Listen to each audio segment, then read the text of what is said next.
Dr. Fang Sun was the firstborn in a family of 6 children and 2 elder sisters and 4 younger brothers. According to Chinese tradition, the oldest son is the primary heir and holds a critical role in the family. His sudden death was a great loss for the entire family. Not so long after his birth, his family established Teco Westinghouse Electrical and Machinery Company in 1956.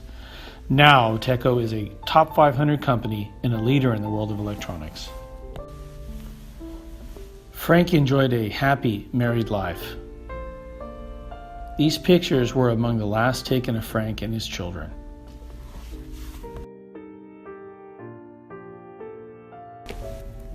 I now know my short lifetime was God's grace, for I was especially chosen to carry out His mission, not alone, but with you and many other Harvard graduates collectively, just like Paul in Acts 20:24. However, I consider my life worth nothing to me. My only aim is to finish the race and complete the task the Lord Jesus has given me, the task of testifying to the good news of God's grace. I was extremely lucky to enter Harvard University to meet with the world's best professors who opened my eyes to see the meaning of life. It is not power or strength, but the mission to do good to others that brings meaning.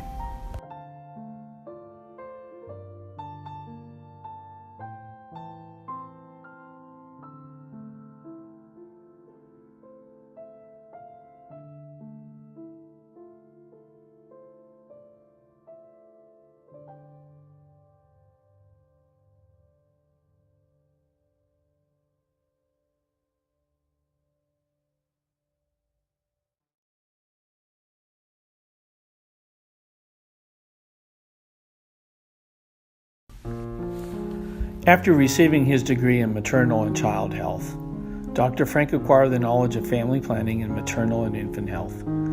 These skills were applicable across public health disciplines such as planning, research, monitoring, and advocacy. His philosophy for life: dedication to work. Leadership is a matter of intelligence, trustworthiness, humaneness, courage, and discipline. And gratefulness, thus dedication to serve the country.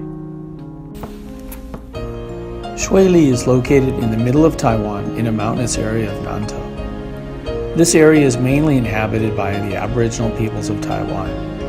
These people made their lives through agriculture, tea production, wood carving handicrafts, winery, pottery, and dried sweet fruits.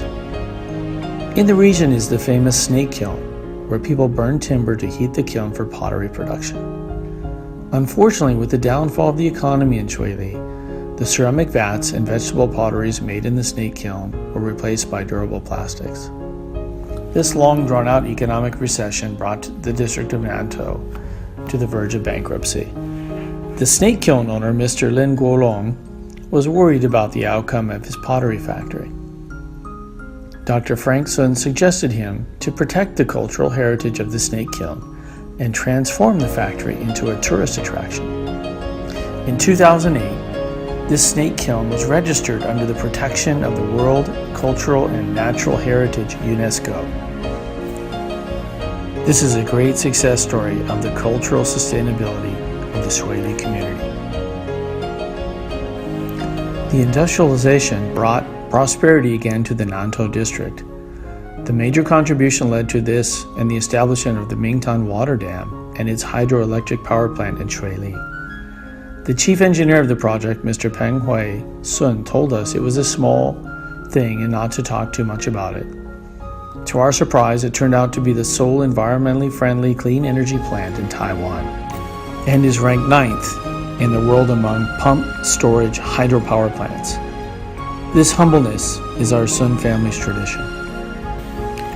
An experienced engineer will utilize his profound knowledge of technology to bring benefits to nature and to mankind. Leaders expect the best from themselves and inspire others to do the right thing.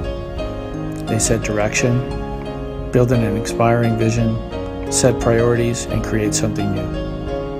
A vision is a realistic, convincing, and attractive depiction of where you want to be and what you want to achieve in the future. The project may be small, but the vision can be big. The designer is well aware of the big effect a power station will bring to mankind. My uncle Peng Hui Sun, co-founder of the Teco Electric and Machinery Company Limited, was the leader of this project from its origin in 1934 through the Japanese occupancy of Taiwan. In 1989, the hydropower plant was reconstructed to its current scale. With a drop of 320 meters, the water flow generates a steady stream of electricity. The total amount of electricity produced reached 2.7 million kilowatts. This clean energy plant is now the largest pump storage hydropower plant in Asia and 9th in the world.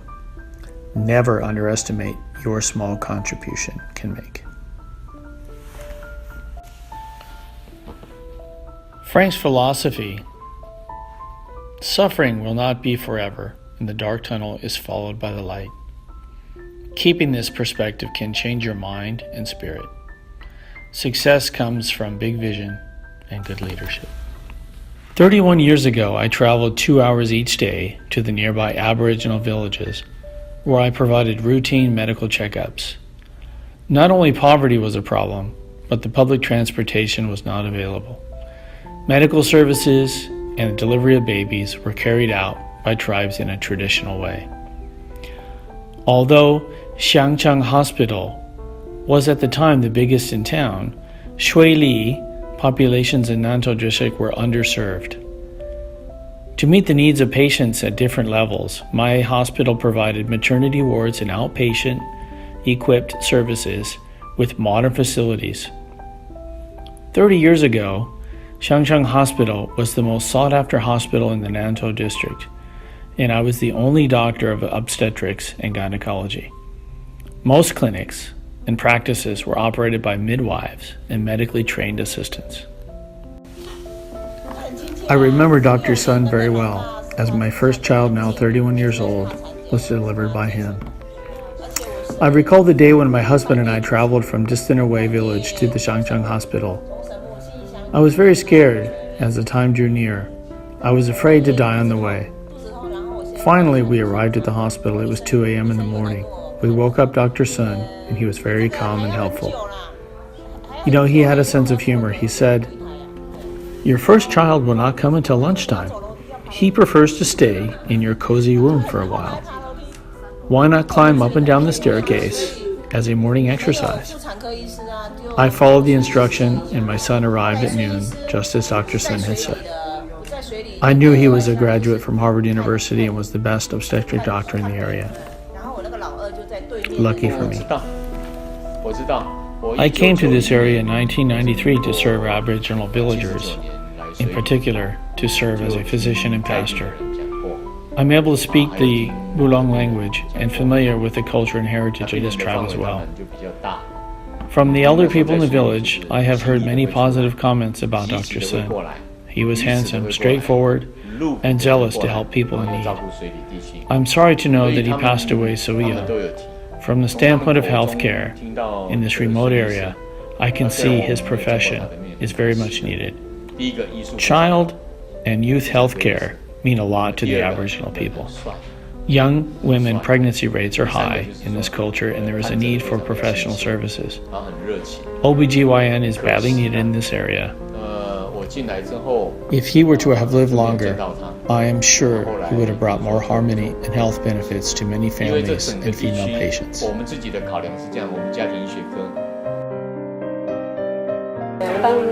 Yes, I remember Dr. Sun very well. He was a very kind and handsome man.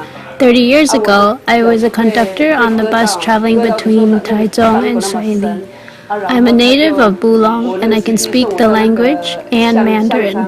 I often translated for Dr. Sun when Aboriginal people came to his clinic. One day I had an accident and my foot was injured very badly. Dr. Sun operated on me immediately, but it also cost me $200. To me, this was unaffordable.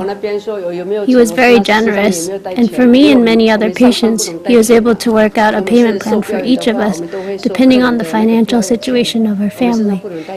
One day, he even gave me money to cook a fish soup for a young mother in my tribe who had malnutrition. Dr. Sun's medical dedication to the Nantou community was profound. Due to poverty, unhygienic living conditions, and alcohol abuse, many accidents occurred in the Nantou district. So he dedicated himself to improving the healthcare in the region. He set up training courses to enable natives to learn and acquire medical knowledge. He informed of environmental issues and of disease prevention.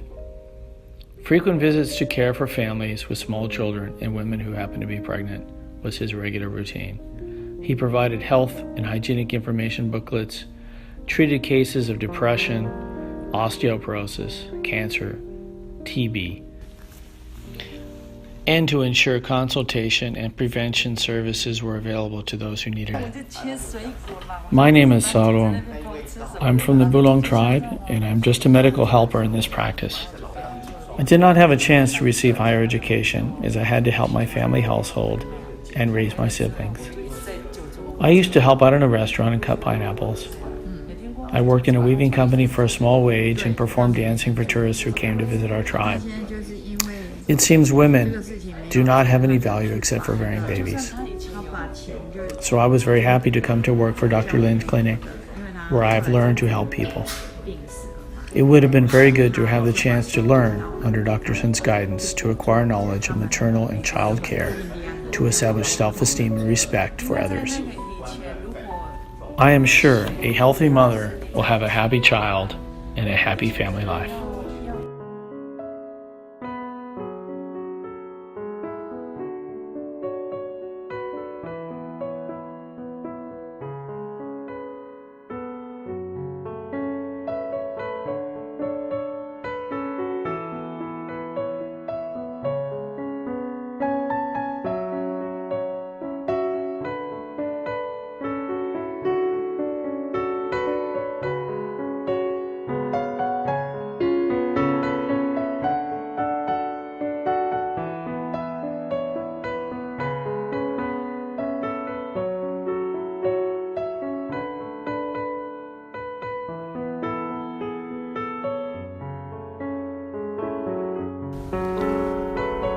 Life is short, but virtue can only spread to a distant future.